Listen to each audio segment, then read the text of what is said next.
Loisel detained her. Wait, said he. Now Mr. Loisel wanted to detain her and he was saying that wait, I am going to call a cab, because he was going to call a cab, but she would not listen and descended the steps rapidly. But Matilda did not want to listen him and she was descended the steps rapidly. When they were in the street, they found no carriage and they began to seek for one, hailing the coachman whom they saw at distance. Now they were searching for a cab, but when they went to the street, they found no carriage and they began to seek for one. Now they were searching for one cab, hailing the coachman whom they saw at a distance. Now moving for a distance, after moving a distance, they saw a coachman. They walked along toward the rivers. Now they started to walk towards the river, hopeless and shivering. Now they were very hopeless because they did not found a cab and they were shivering with the cold. Finally, they found one of those old carriages that one sees in Paris after nightfall. Now, after some time, they found one of the old carriages that was seen in Paris after nightfall. It took them as far as their door, and they went wearily up to their apartment. Now, with this carriage, they went to their house, and now they went wearily up to their apartment because they were very desperate to reach their home. It was all over for her now because the party was over. So now the enjoyment, you can say the feeling of enjoyment was over for her. Her means Matilda, and on his part, he remembered that he would have to be at the office by 10 o'clock. Now, Mr. Loisel.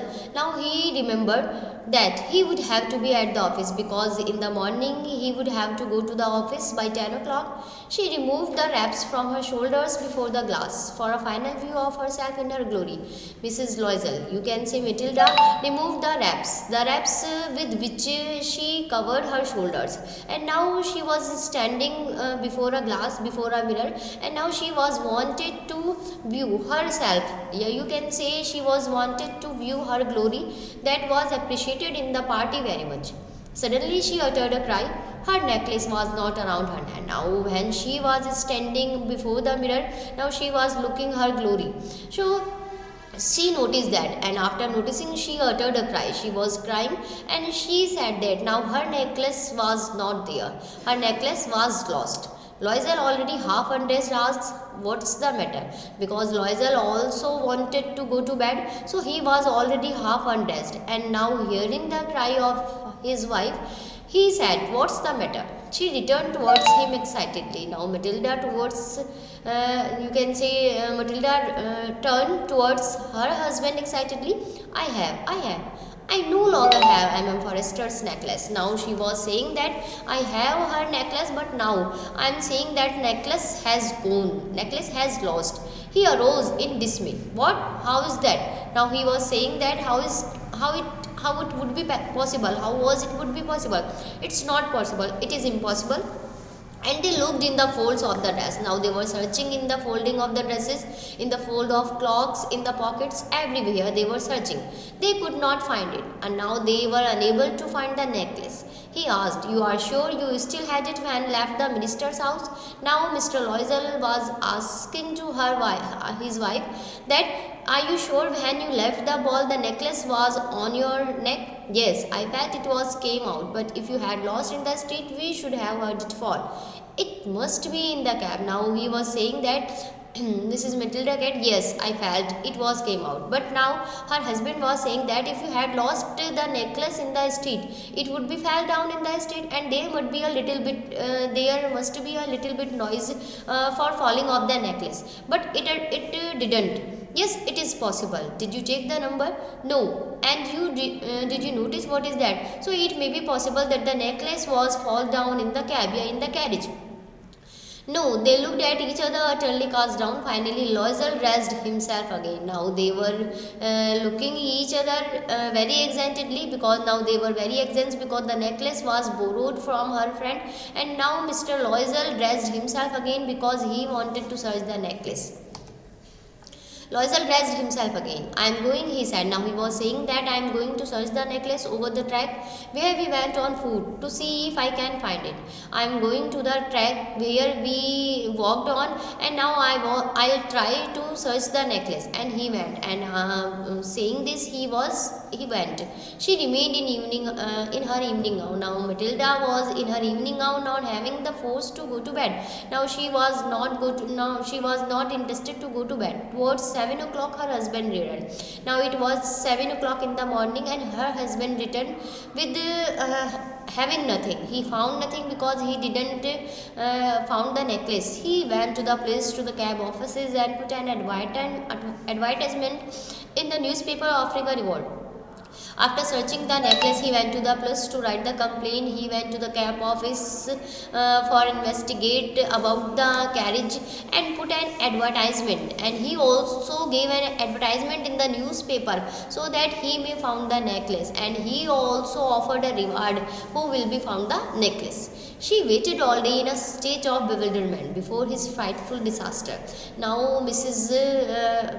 Loisel waited all day in a state of bewilderment because now he was very anxious and he was very disappointed. Loisel returned in the evening. Now after working in the office, Loisel returned in the evening. His face pale. He had discovered nothing. Now he was also very anxious and he discovered nothing, so his face has become pale. He said, write to your friend that you have broken the clasp of the necklace and that you will have it repaired. Now he suggested her wife that now you have to write a letter to your friend for begging some time to return the necklace, because one of the clasp of this necklace has been broken and we have to take time to repair it. That will give us time. She wrote as he dictated. Now Matilda was agreed to write the letter, and she wrote the letter to her friend as her husband dictated. At the end of a week, they had lost all hope. Now with this hope, 1 week has been gone, and now at the end of the week, they didn't found the necklace, so they had lost all hope to find the necklace. And Loisel, older by 5 years, declared, we must replace this jewel. Loisel, it means her husband, Matilda's husband, declared that now it's the time to replace this jewel. Now we have to purchase a new necklace. In a shop of the Palais Royal, they found a chaplet of diamonds. And now they went to a jewelry shop and they found a chaplet of diamonds. You can say chaplet, it means a bracelet, which seemed to them exactly like the one they had lost. Now it was seeming as the same that was lost in the party. It was valued at 40,000 francs, and its value was 40,000 francs.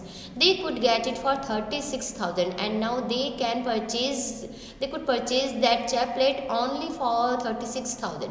Loisel possessed 18,000 francs, and now the husband of Matilda had only 18,000 francs, which his father had left him, and that was the property that was left by his father for him. He borrowed the rest. Now he wanted to purchase this chaplet, so they had to borrow the rest of the money to purchase the chaplet. He made ruinous promises, took money from usurers and the whole race of lenders. Now the rest of the money he borrowed from the race of the lenders. Then he went to get the new necklace, depositing on the merchant's counter 36,000 francs. Now he has collected 36,000 francs, and now he went to the jewelry shop and purchased the chaplet. When M.M. Loisel took the bag to the jewel to M.M. Forrester. Now he said to his wife that now you have to replace this chaplet to the necklace, and you have to return this chaplet to your friend. The letter said to her in a frigid tone. Now Mrs. Matilda went to her friend and she said to her, you should have returned them to me sooner, for I might have needed them. Now her friend was saying that you should have to return this necklace earlier, so because I was very needed, because it was needed by me. वो कह रही है उसको कि तुम्हें ये जो chaplet है ये बहुत पहले ही तुम्हें मुझे रिटर्न कर देना चाहिए था, मुझे इसकी नीड थी, तुम इसको लेकर आई हो, तुमने बहुत लेट कर दिया है.